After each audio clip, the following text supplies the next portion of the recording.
bahasanya apa ya enaknya, tapi nggak apa lah. Yang penting intinya adalah hari ini kita akan membahas sedikit tentang sindromik pada ruam akut, terutama kita akan fokus pada penyakit HFMD. Nanti Dokter Paulus akan menyampaikan lebih lanjut tentang ensefalitis. Ini agak-agak nyerempet-nyerempet sedikit, tapi nggak apa-apa. Nanti kita bisa saling memperkaya.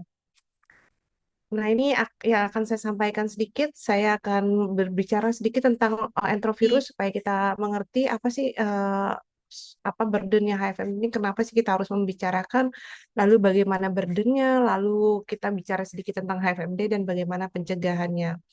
Nah, saya akan masuk dalam topik yang pertama, Bapak Ibu sekalian. Jadi saya akan membahas tentang virologinya si enterovirus dan burden dari penyakitnya ini sendiri. Tapi kalau ngomong virologi jangan khawatir ya, saya coba simplifikasi gitu ya. Nah ini, eh, kenapa saya bicara tentang HFMD? Karena HFMD ini penyebabnya atau etiologinya adalah si virus yang kelompoknya enterovirus. Jadi saya membagi dua gitu ya.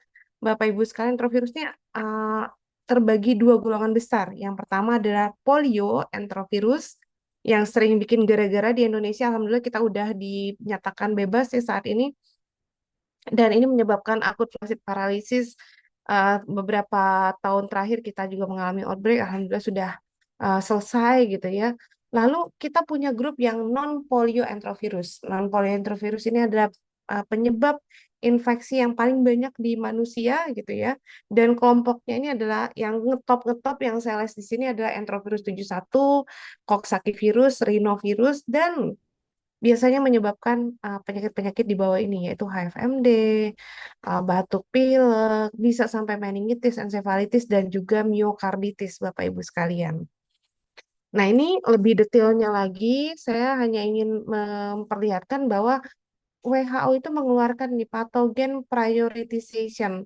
Salah satunya adalah enterovirus ini juga merupakan salah satu prioritas dari WHO untuk epidemic dan pandemic research preparedness. Jadi diprediksi gitu ya, enterovirus ini mungkin di kedepannya bisa menjadi salah satu infeksi yang bisa bikin epidemik atau pandemik gitu ya. Jadi WHO mengeluarkan di guideline ini.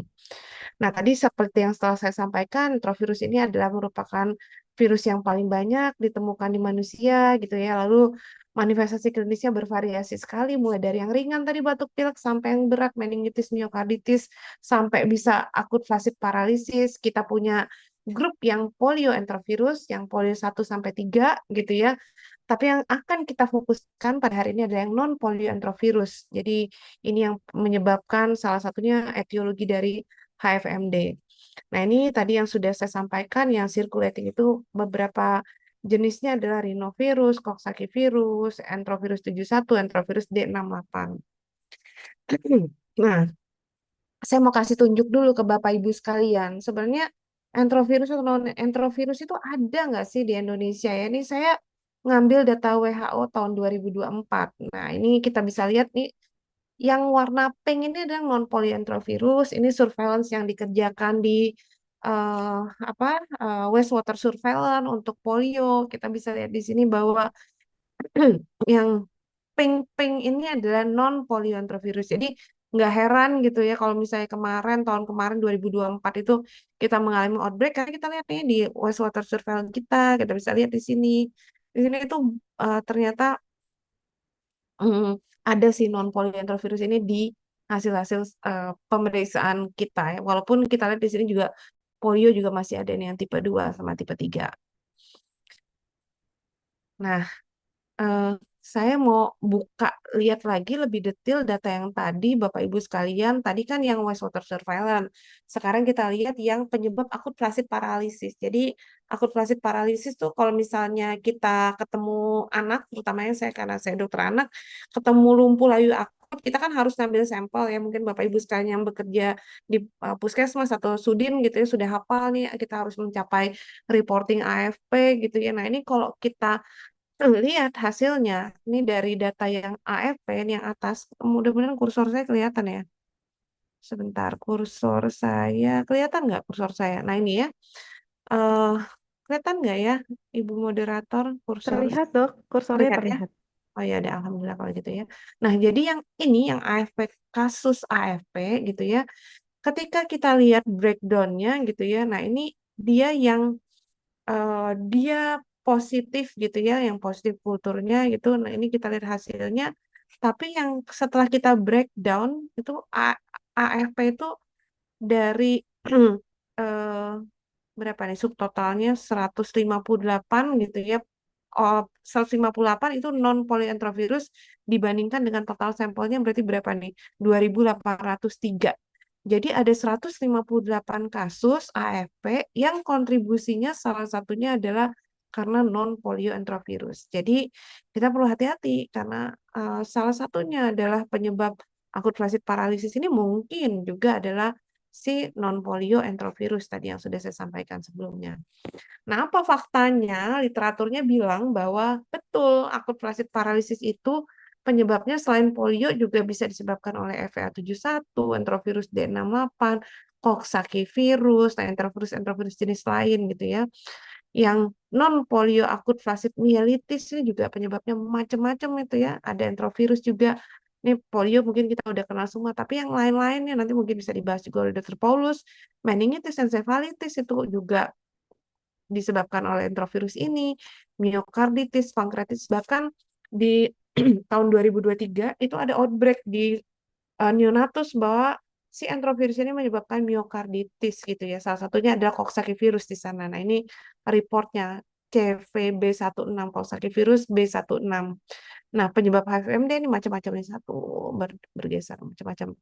Nah, dan yang lain-lain bisa Bapak Ibu lihat sekalian di slide saya nanti.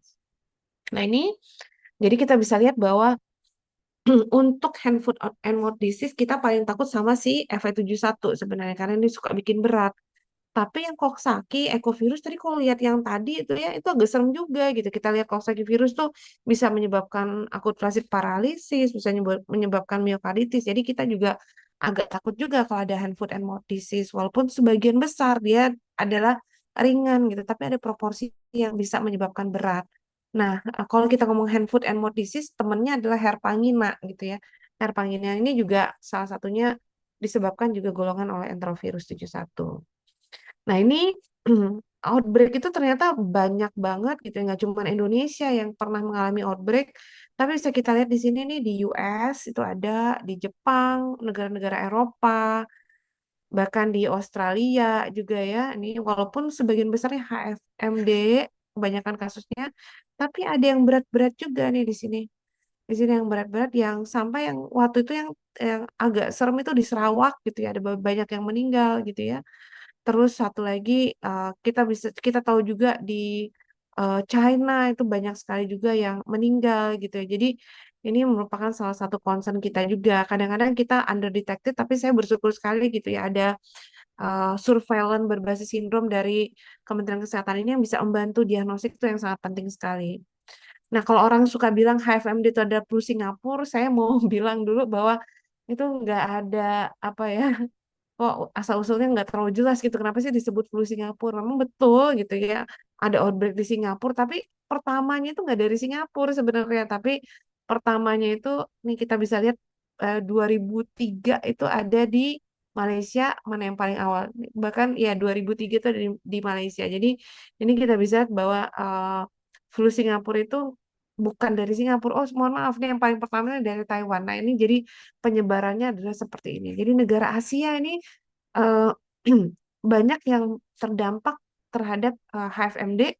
Salah satu yang mereka highlight adalah FV71. Kalau di kita, kita kemarin itu kalau tidak salah dari infeksi MRI sudah ketemu gitu yang enterovirus 71. Alhamdulillah ringan. Tapi nanti saya akan bagikan kasus saya yang kita perlu concern kenapa sih kita perlu enterovirus 71.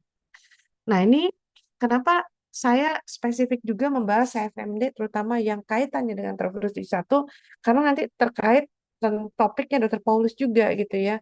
Karena si enterovirus 71 HFMD outbreak itu ada yang melaporkan yang berat terutama di negara-negara ini. Kita bisa lihat di Kamboja, Sarawak, Taiwan, di Vietnam. Kita lihat di sini dari yang kasus-kasus enterovirus 71 ini beberapa meninggal di sini ya. Jadi ini adalah salah satu concern kita juga. Nah, Gimana data di Indonesia, Bapak Ibu sekalian? Nih, kebetulan saya lagi ngerjain S3 di sini gitu ya, mengolah data BPJS. Kita bisa lihat bahwa, nah ini dia, yang nggak enak itu yang di 2024, pasca pandemi, kita melihat ada peningkatan kasus HFMD yang tadinya, ini yang rawat inap saja ya Bapak Ibu sekalian ya, bukan yang di poli-poli. Ini saya cuma mengambil data rawat inap. Kita bisa lihat di sini angkanya berapa ya, 2 kali lipat lebih gitu dibandingin sebelum-sebelumnya. Bahkan kalau dibandingin tahun 2019 gitu, ini angkanya sangat-sangat meningkat jauh. Yang tadinya nih 2019 seribuan, terus 2021 500-an, di 2024 tuh bisa sampai 5 ribuan. Nah, ini yang paling banyak gitu ya melaporkan rawat inap gitu ya pada HFMD itu ada di Pulau Jawa. Terus kemudian nih kita lihat di perbatasan yang dekat-dekat dengan Malaysia dan juga dekat dengan Singapura nih melaporkan juga bahwa mereka ada peningkatan kasus. Mungkin kalau di Pulau Jawa karena banyak yang travel gitu juga bisa ya karena saling berhubungan gitu ya penularannya.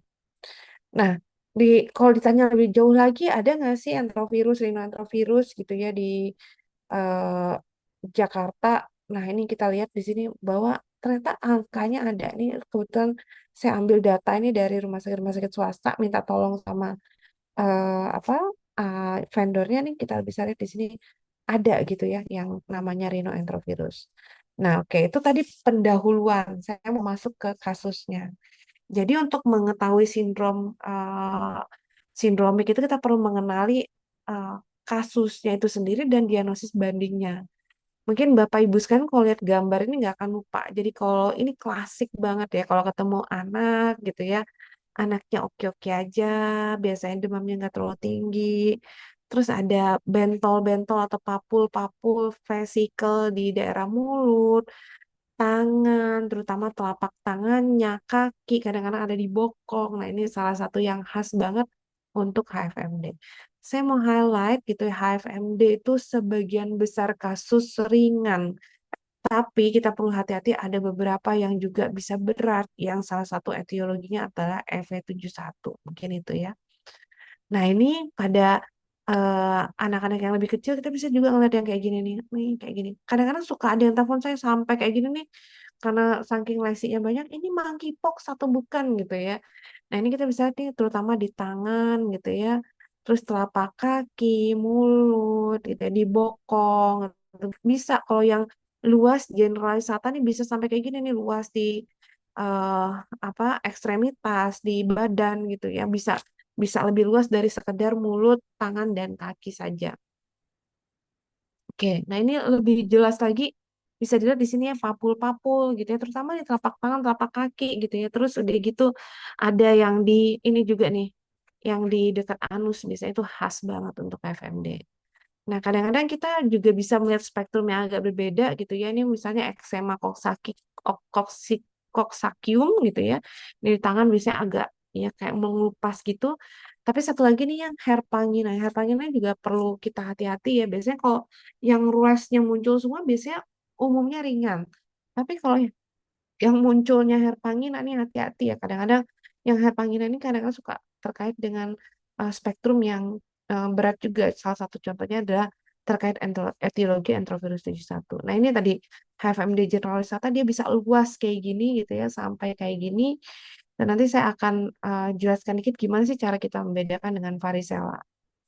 Nah, ini pada dewasa, dewasa sebenarnya jarang gitu ya kena HFMD, tapi ada beberapa juga yang bisa terkena HFMD sampai seperti ini gitu ya, sampai di mulut-mulutnya kena gitu, bisa ada enantemnya dan bisa ada ruam yang meluas melebar. Tapi saya bisa bilang bahwa dewasa ini kasusnya jarang. Nah, ini kenapa sih kita bicara tentang HFMD, tentang FV71, tadi tentang selanjutnya tentang sindrom apa ya akut gitu ya, ensefalitis akut. Karena ini salah satunya saya punya pengalaman gitu ya. Ini ada eh, anak yang dikonsul ke saya karena deteriorisasi cepat gitu ya. Jadi dia datang tuh hanya inteks kulit karena hair pangina gitu ya. Datang cuman ada lesi di mulut, terus dirawat karena nggak bisa makan minum. Baru masuk pagi, malamnya meninggal. Dan ternyata setelah diambil sampelnya itu adalah enterovirus 1 dan adiknya gitu yang juga sama gitu ya. Alhamdulillah ringan baik-baik saja. Jadi ini benar-benar entrovirus 71 ini nggak tahu bisa mengena siapa dan mungkin terpengaruh juga oleh hostnya, tapi biasanya kita suka mengenali. Jadi kalau ada HFMD yang ada mencret-mencret gitu ya, anak yang obes itu hati-hati. Takutnya salah satunya bisa bikin berat, salah satunya karena entrovirus 71. Nah, ini mungkin sama genetiknya gitu kita lakukan filogenetik ini mirip gitu dengan yang ada di Taiwan, Vietnam dan Sarawak gitu ya.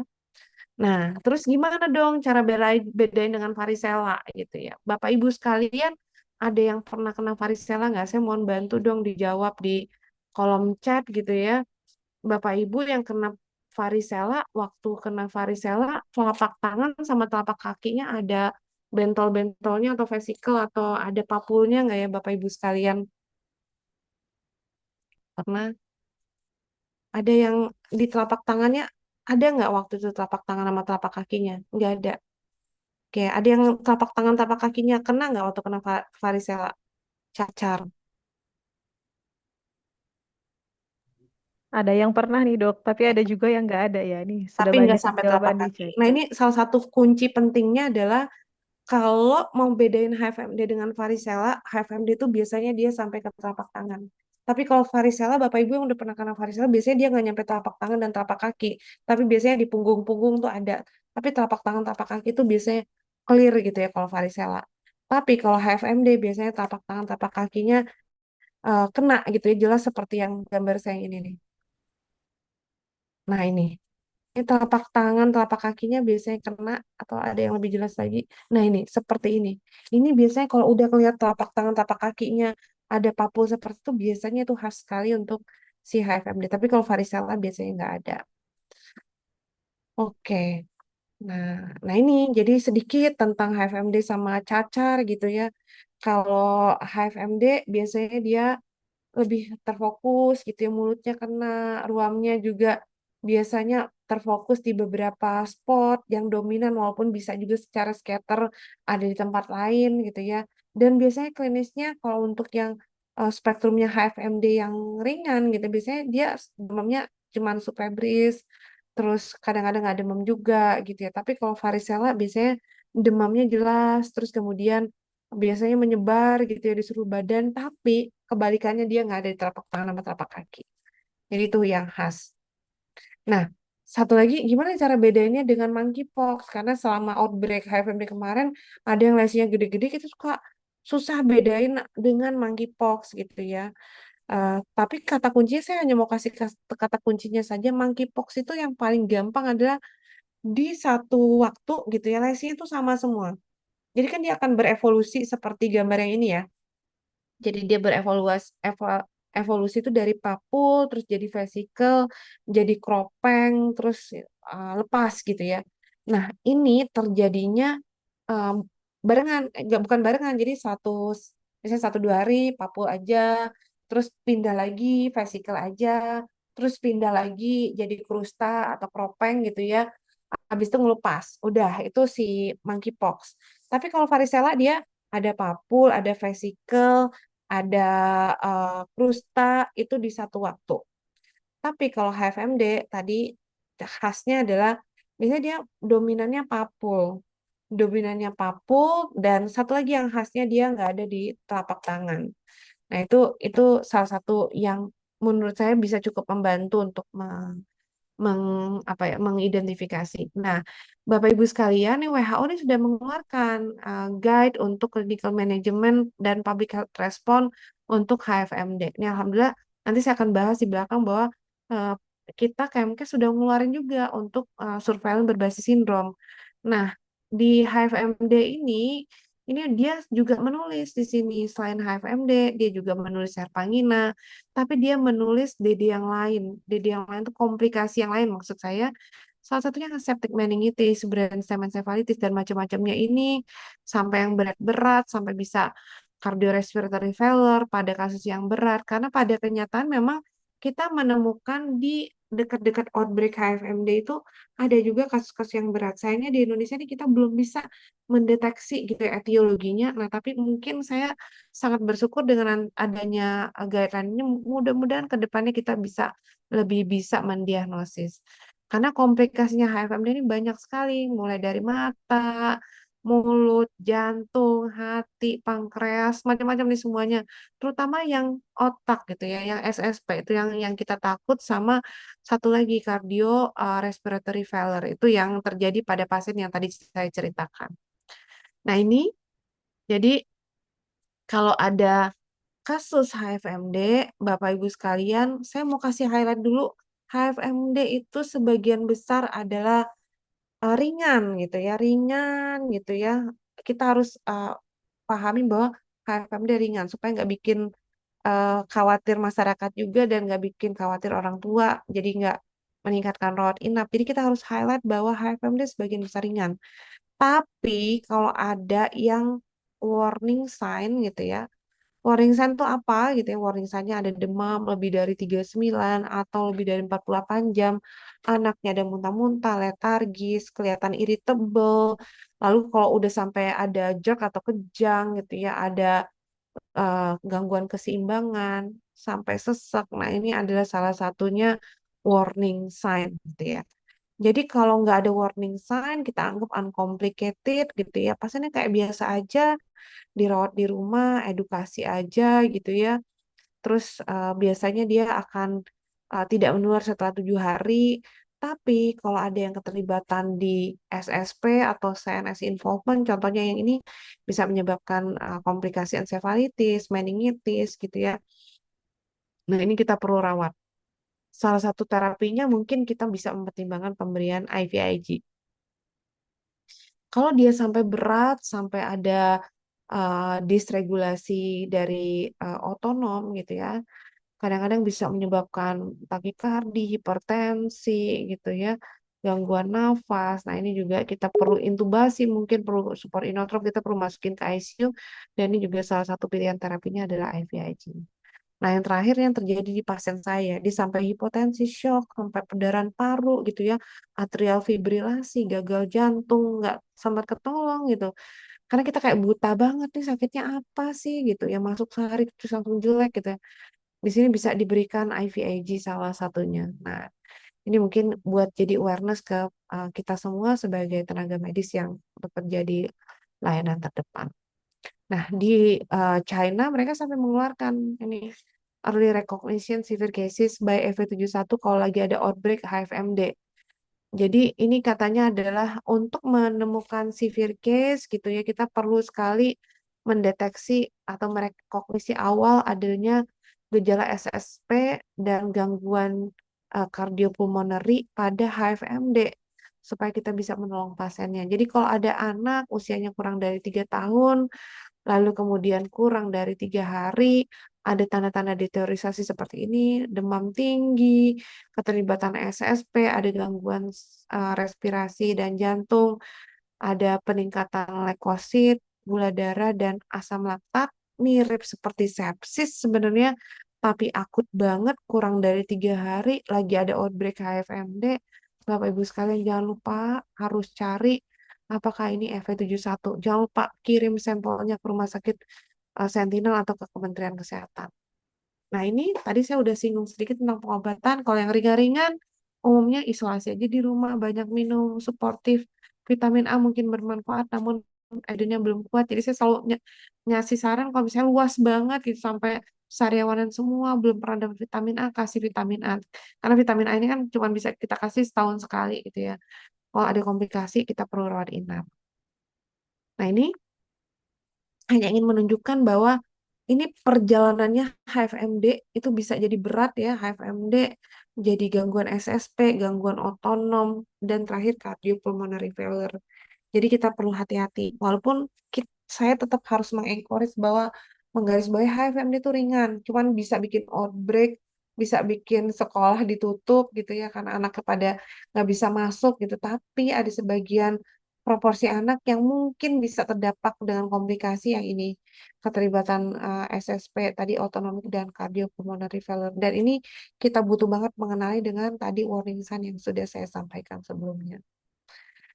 Nah, karena di luar itu banyak melaporkan kematian, ini ada salah satu penelitian yang bilang bahwa dari onset sampai meninggal tuh berapa hari sih?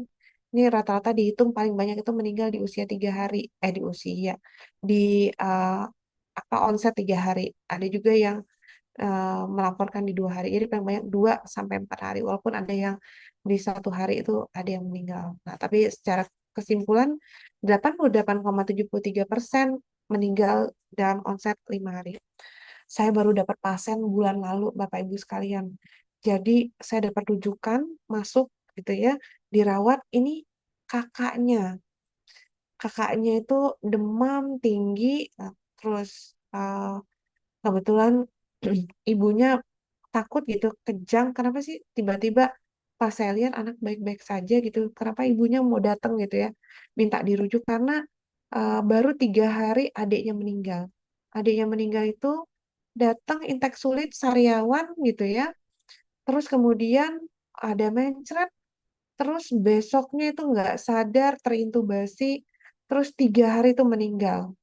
Nah, ketika saya tanya sama ibunya, Bu, ada yang lain nggak sih gitu ya? Di sekolah ada yang lagi sakit apa? Ibunya bisa notice bahwa, oh ya dok, di sekolah anak saya ada outbreak HFMD. Sayangnya nggak masuk DKI, Bekasi sekolahnya. Tapi saya udah koordinasi juga ke Bekasi.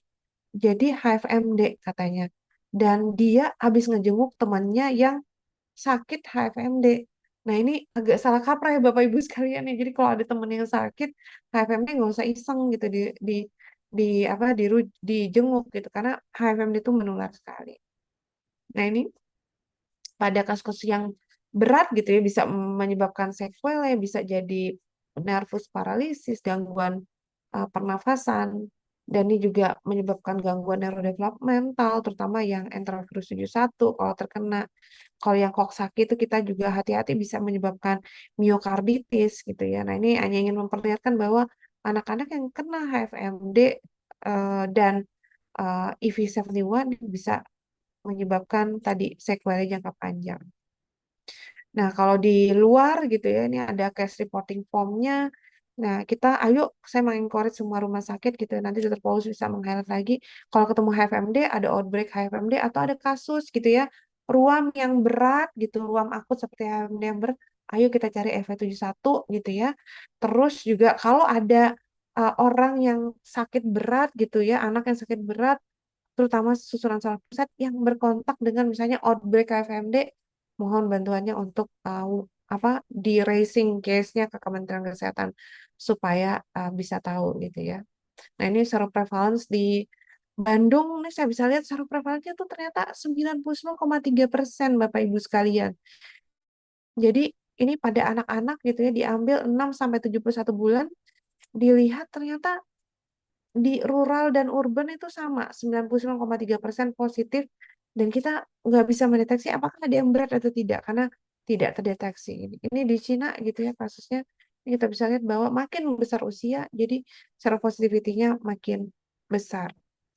Nah, ini saya ngerjain surveillance gitu bersama Dinkes DKI gitu ya. Suatu outbreak kemarin saya ngambil-ngambilin gitu ya.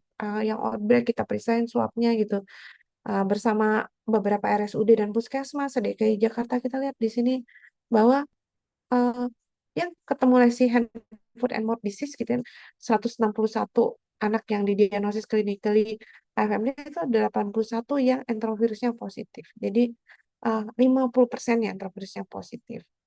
Terus kemudian ada respiratory symptom, ini ada yang 2 yang positif, tapi saya nggak ketemu yang dia kesadarannya turun, ini enterovirusnya negatif gitu. Nah, ini tapi highlight sekali buat kita Bapak Ibu sekalian, ini yang kejang ada 11 dan 6-nya gitu introvirus. Jadi gini, kita perlu aware sekali bahwa kita butuh untuk melakukan surveillance penyakit infeksi, diagnosis stewardship yang baik untuk penyakit infeksi, terutama yang pertama untuk nolong pasien. Yang kedua juga untuk target pengobatan supaya nggak semua pasien masuk itu obatnya ya antibiotik gitu ya, meningitis, encephalitis, obatnya antibiotik gitu. Nah, itu salah satu yang penting sekali. Nah, ini petunjuk teknis saya eh, sedikit membahas gitu. Jadi kalau ada kasus, terutama ada rumah sakit Lokus Sentinel, ada listnya di Kementerian Kesehatan. Salah satunya RSPI Sulianti Saroso gitu ya. Kalau ada kasus, jangan lupa kita lihat masuk nggak ke sindrom-sindrom yang ada di uh, program ini. Kalau masuk, kita segera lakukan pelaporan dan masukkan ke database, lalu kita nanti akan nyambung gitu ya, dinas kesehatannya akan melakukan PE gitu supaya kita bisa mendeteksi lebih lanjut. Syukur-syukur bisa mencegah outbreak dan bisa mengetahui etiologinya untuk membantu pengobatan. Nah, ini mungkin akan dibahas dengan Dokter Paulus, tapi saya hanya ingin memperlihatkan bahwa kalau ada sindrom meningoencephalitis akut, selain mencari yang ini, kontak-kontak daerah risiko meningokokal, terus kontak dengan hewan, terus perjalanan ke apa negara yang terjangkit West Nile. Tapi ada satu nih di bawah, ada kontak kasus dengan HFMD atau klaster penyakit ruam HFMD. Kalau ada, Bapak Ibu sekalian jangan lupa kita lakukan screening suspek HFMD untuk enterovirus 1 dari swab orofaring, swab vesikel, dan dari cairan cerebrospinal fluid gitu ya. Nah, ini penting sekali.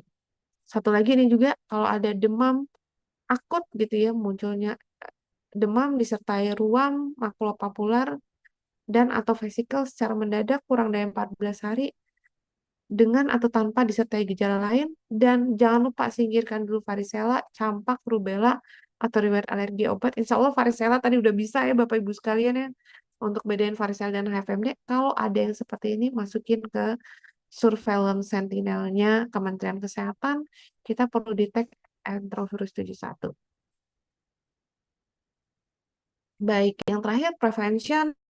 Saya hanya mau bilang bahwa COVID dulu kita takut banget ya karena banyak yang meninggal, terus udah gitu sangat menular gitu ya. Tapi ternyata campak nih lebih menular lagi. Ini laju penularannya si COVID 7. Jadi ada satu orang bisa menularkan ke 7. Tapi kalau campak sama HFMD, R0-nya, R0-nya 16 sama 12. Jadi satu orang menyebar ke 16, satu orang menyebar ke 12. Lebih menular dibandingkan COVID. Jadi makanya kalau ada satu kasus di TK itu ya suka menyebar ke seluruh anak-anaknya karena ini, karena Arnoldnya nih besar sekali.